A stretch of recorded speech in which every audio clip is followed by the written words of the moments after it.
Olá, boa tarde. Nosso programa Vida Saúde está no ar. A importância da tecnologia para os tratamentos de saúde é a nossa pauta de hoje. Vamos conhecer as diversas curiosidades sobre a cirurgia robótica, aqui com o médico ortopedista e traumatologista, Dr. Gustavo Rocha. Boa tarde, doutor. Obrigado pela sua volta aqui ao nosso programa. Boa tarde a todos que estão nos escutando. Boa tarde, Rafael. Bom, vamos lá, né? Tirar a primeira dúvida. Quando que nasceu e o que é uma cirurgia robótica, doutor? Então, a cirurgia robótica ela iniciou aí nos anos 2000, né, com robôs ainda bem precários. Começou inicialmente com a navegação. A gente tinha computadores que nos assessoravam na cirurgia, mas ainda não tinha as mãos e os braços robóticos.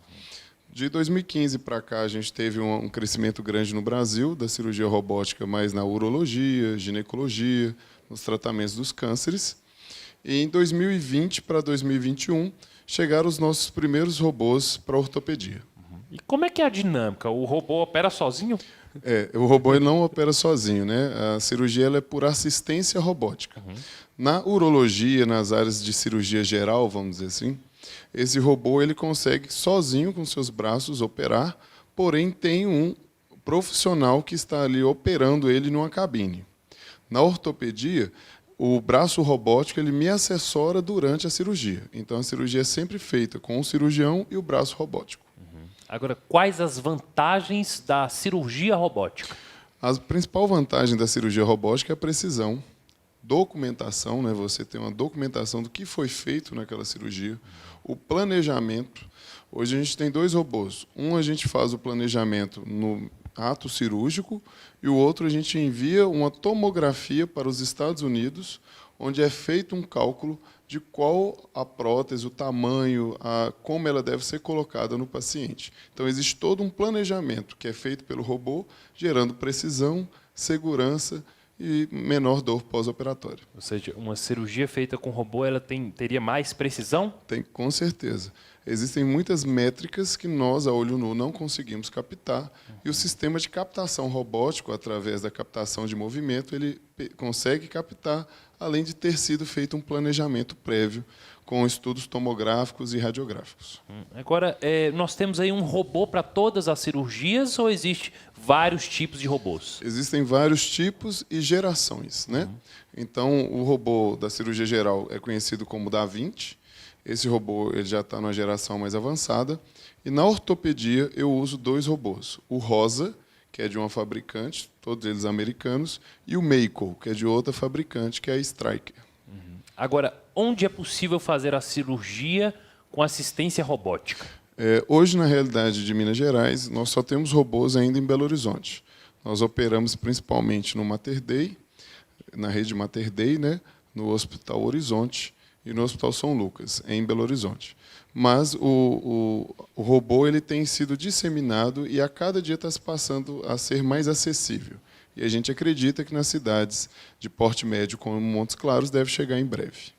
Agora, o que ainda falta, né, para esse avanço? Né? O custo é muito alto? O que seria? O principal dificultador da cirurgia robótica é custo. Não só o custo de importação do robô, mas o custo de manutenção e dos materiais utilizados, as pinças, as próteses, que são todos importados. Esses custos eles ainda não são arcados pelos planos de saúde.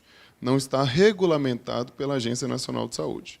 Então, todo paciente que vai ser submetido a uma cirurgia robótica, mesmo ele tendo um plano de saúde, um seguro-saúde, ele acaba tendo que pagar uma complementação pelo uso do robô, porque isso não está regulamentado no Brasil.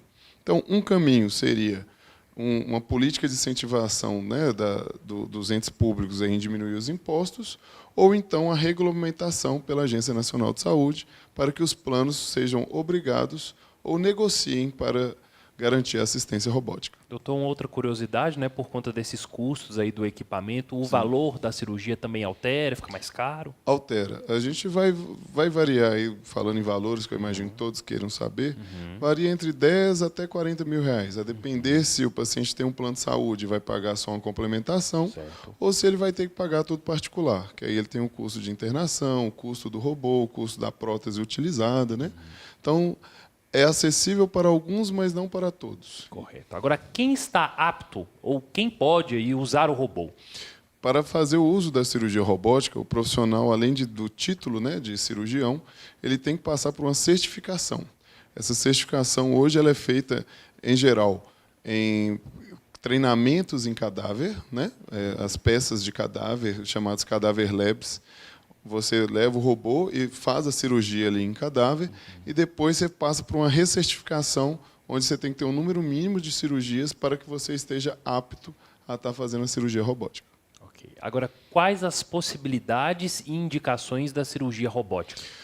A cirurgia robótica, no amplo geral, ela tem indicações, a mais conhecida na urologia, para o câncer de próstata, para as cirurgias renais, também para as doenças do endométrio, endometriose e outras lesões da região pélvica. E na ortopedia, as principais indicações é para prótese de joelho e prótese de quadril, as chamadas artroplastias. Daqui a pouco nós vamos conhecer mais aí sobre as cirurgias robóticas, mas nós vamos para um intervalo, a gente volta já já.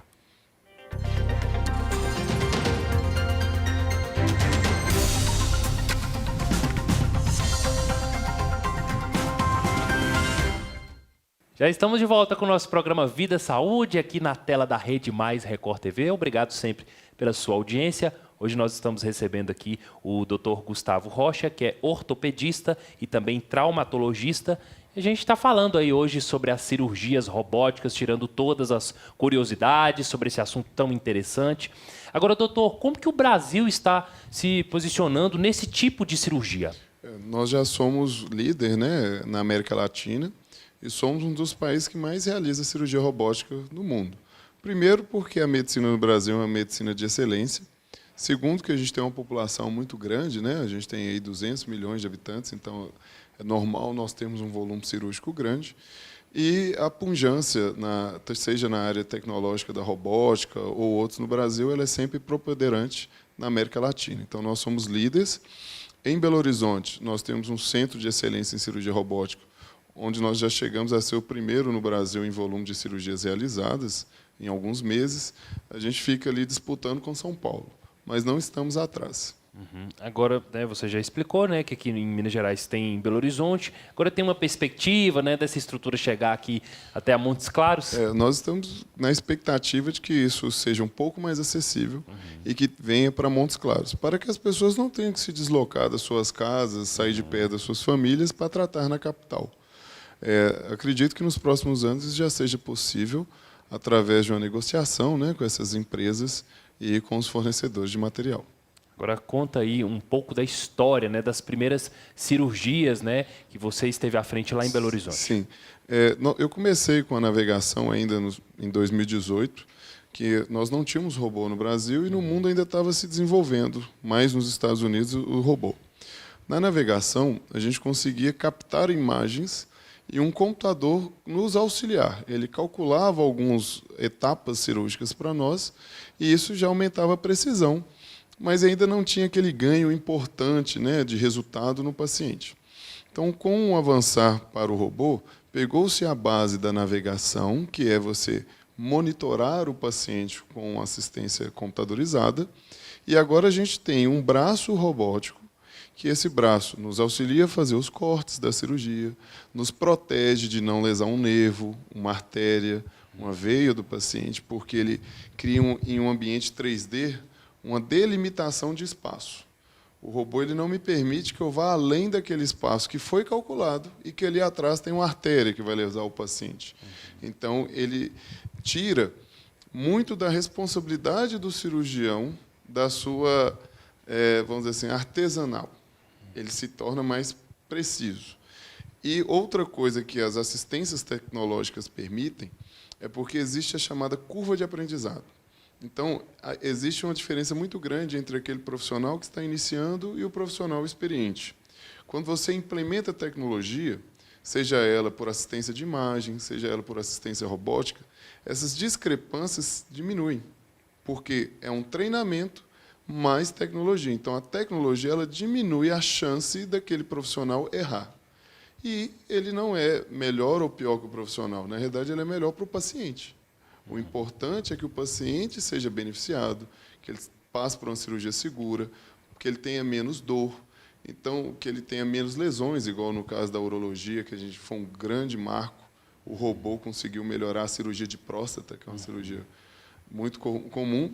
E no nosso caso da ortopedia, a prótese é uma das principais cirurgias e o robô está aí para nos ajudar e trazer segurança para o paciente. Quem está à frente aí desse tipo de procedimento, né, da cirurgia robótica, é exigida aí uma capacitação constante? Como é que é essa dinâmica? Sim, a tendência é que os robôs eles vêm se atualizando, né? Os softwares já atualizam com frequência, pelo menos aí de 6 em 6 meses ou uma vez ao ano os softwares se atualizam, e a gente sempre faz webinars. Esses webinars, hoje, com o advento do Zoom, né, que a gente faz isso muito online, tanto com a América Latina quanto com os Estados Unidos, ele permite a troca de experiência dos cirurgiões, porque o robô ele também tem que ser aprimorado. Ele vai ter deficiências, ele vai ter deformidades ou lesões que talvez ele não consiga ler com tamanha precisão. E aí o profissional ele vai nutrindo aquele software com informações para que o robô, cada dia que passa, ele se torne mais preciso.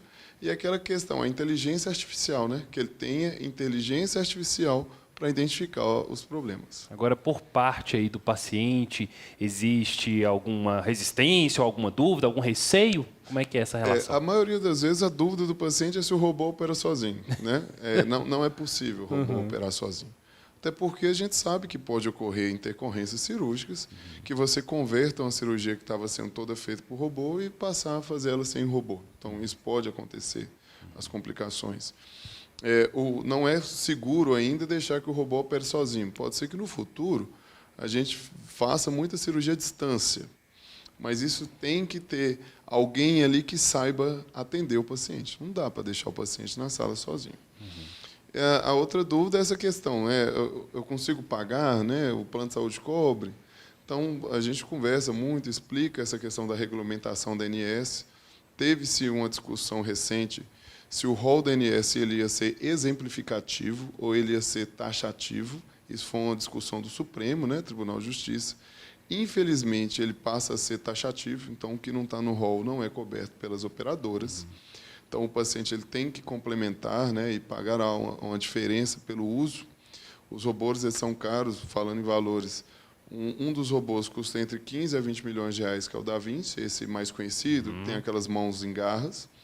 E o robô que a gente usa na ortopedia ele custa por volta de 6 milhões de reais, que é o Mako e o Rosalie.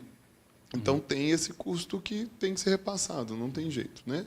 E a manutenção. Esses robôs eles têm precisão milimétrica e precisa de manutenção constante.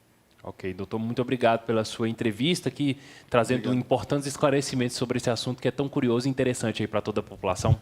Muito obrigado pela oportunidade mais uma vez. Acredito que todas as novidades, se ela não é passada pela TV, pelos programas e tudo, as pessoas caem no desconhecimento ou então não têm acesso à informação, quer saber que existe o tratamento, que há uma nova possibilidade e que a vida delas pode ser melhorada. Ok, obrigado. Doutor, venha mais vezes. Obrigado, tá? A gente agradece sempre a você, telespectador, que acompanha o nosso programa Vida Saúde, e até a próxima.